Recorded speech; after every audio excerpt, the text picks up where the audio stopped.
Halo, perkenalkan, saya Putu Skarwangi Saraswati.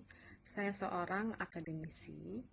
Jadi saya itu dosen di salah satu perguruan tinggi swasta di Denpasar. Di sini saya akan memberikan sedikit pandangan mengenai asas Dominus Litis ya. Jadi Dominus Litis itu merupakan asas universal yang melekat pada seorang jaksa. Jadi jaksa selaku penuntut umum itu memiliki peran yang sentral dalam sistem peradilan pidana. Penegakan hukum pidana secara umum maupun berorientasi keadilan restoratif yang dilakukan oleh jaksa selaku Dominus Litis itu terdapat kelemahan dan kendala yang ditemukan dalam proses penerapannya ya. Jadi esensi dari asas Dominus Litis yang melekat pada jaksa itu belum optimal. Pada tahap pra-penuntutan, itu jaksa selaku Dominus Litis hanya sebatas menerima SPDP dan meneliti berkas dari penyidik untuk ditindaklanjuti ke tahap penuntutan atau dikembalikan ke penyidik. Penerapan penghentian penuntutan berdasarkan keadilan restoratif oleh jaksa selaku Dominus Litis itu sudah sesuai dan selaras dengan nilai-nilai yang terkandung dalam Pancasila, khususnya pada sila keempat. Akan tetapi, dalam penerapannya ditemukan kendala-kendala antara lain ya. Pertama itu dari substansi hukum ya. Kemudian dari struktur hukum dan budaya hukum. Itu berdasarkan dari teori sistem hukum ya.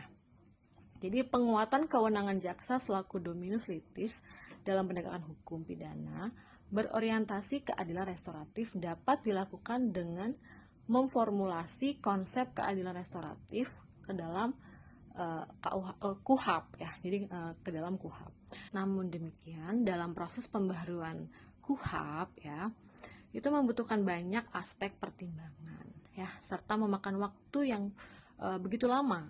Hal yang paling mungkin dilakukan dalam waktu dekat yaitu melakukan sinergitas antar lembaga Polri dan kejaksaan untuk menerapkan asas Dominus Litis dalam penegakan hukum pidana berorientasi keadilan restoratif. Ya, jadi esensi dari asas Dominus Litis itu yaitu pengendali perkara. Artinya, dalam penegakan hukum pidana ada pihak yang mengendalikan perkara melalui sistem peradilan pidana. Dalam perkara pidana, prinsip Dominus Litis itu melekat pada diri seorang jaksa, di mana jaksa pada prinsipnya harus dilibatkan ya dalam proses penanganan perkara pidana mulai dari pra penuntutan, dan upaya hukum dan eksekusi. Esensi asas Dominus Litis yang melekat pada jaksa ya, itu belum optimal.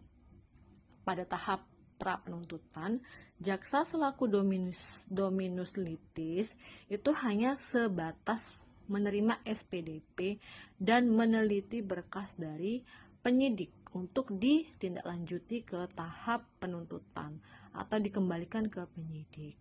Hal demikian berpotensi terjadinya rekayasa berkas oleh penyidik dengan cara mengintervensi serta menekan saksi atau tersangka yang berujung pada pencabutan keterangan oleh yang bersangkutan pada saat proses pemeriksaan di persidangan. Terjadinya peristiwa tersebut menimbulkan kendala bagi jaksa selaku Dominus Litis dalam menangani perkara pidana. Maka diperlukan pembaharuan terhadap hukum acara pidana dengan menuangkan prinsip Dominus Litis